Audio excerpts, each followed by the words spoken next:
Well, again, ladies and gentlemen, a training video. As you can see here, this is basically a combination of my shoulder day from yesterday as well as my leg day from today. So you can see here, yesterday I started off by doing some 5x5 seated shoulder press with 135. I haven't done this movement with this weight in a while, so you can tell my body's like, okay, it felt like it's kind of weird. Felt like I could get heavy with 5x5, but at the same time, I'm trying to snap my itch up. And I said his first 2 sets weren't that heavy, but the 5th set, I felt it and my traps were sore. And I definitely felt it even more so when I went right into those handstand pushes. You can see here, I was going to do some standing overhead presses after this, but man, my jaw was burning so hard, I couldn't. So actually, after doing this, ironically, I had to switch gears and do some wide grip pull-ups right after, like 3 sets of that. And then from there, I grabbed my dumbbells, went right and doing some lateral raises, and then a superset of front raises to rear delt flies, and finally got some arms in by doing some skull crushers, the post grip bench, and of course some curls. And while I'm at it, got your attention. If you guys are interested, I can give you guys a little bit of video game news and freebies. Well, today no freebie, but awesome deal right now on Amazon. You can actually get the Sega Genesis Mini for 40 bucks on Amazon right now if you act between now and the next couple of days. Amazon actually has Sega Genesis Mini for only $40 versus $80 or $100 depending on where you go. So yeah, Sega Genesis Mini right now is 40 bucks, and I think it includes like 40 plus games. So definitely a good deal. Good emulation from M2. So yep, highly recommend that. And in other news, just found out a few seconds ago that Seth Rogen will actually be producing a new Teenage Mutant Ninja Turtles movie. So yes, Seth Rogen will be doing a Ninja Turtles movie. Hopefully it comes up pretty soon, and hopefully it doesn't end up being a lot of the rehashed 80s garbage that's been coming out recently. But with Seth Rogen around, considering what he's done super bad, it shouldn't be that bad. Especially considering that it has to be way better than Michael Bay. Just saying. Because we're not even going to start what they did with Transformers.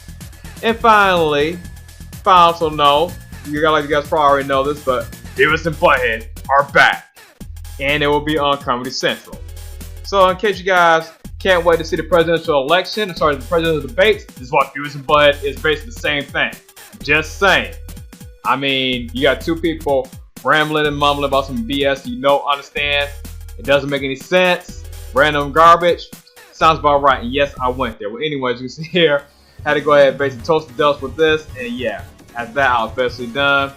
So yeah, with me rambling and bumbling and all this other stuff, I'll be silent. Just watch the rest of this training footage. And from there, you'll see how I did doing Rob Banks' 50 rep push-up challenge.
Yeah, you saw that. I pretty much died after that 50th rep, and that was me actually taking advantage of having the barbell and stepped there to make sure my form was tight the whole time so I don't set my shoulders up or do anything crazy while doing it. Well, anyway, the following day, which was actually early this morning, I went ahead and trained legs, and I actually went ahead and grabbed the earthquake bar, took some of the pressure off my traps and everything because I was still kind of sore, so I went ahead, did about 3 sets of 8-12 reps with the earthquake bar for just regular squats. So this is probably close to like 185, a little over 185, but you know, not that heavy, boy. With the kettlebells and the water jug shaking all around, it felt a little heavier than that. It felt like a full 225. And right doing that, I pretty much dropped the weight down to about 115-ish. Do some front lunges, and from there moved on to doing some resistance band squats to failure, 3 sets of that. And then right after that, moved on to hamstrings. For hamstrings, I did some Romanian deadlifts with the chains and a step for some extra depth, some hip thrusters with the bands, and then finally some leg curls to finish up everything off with a nice bow on top with some calf raises and ab work.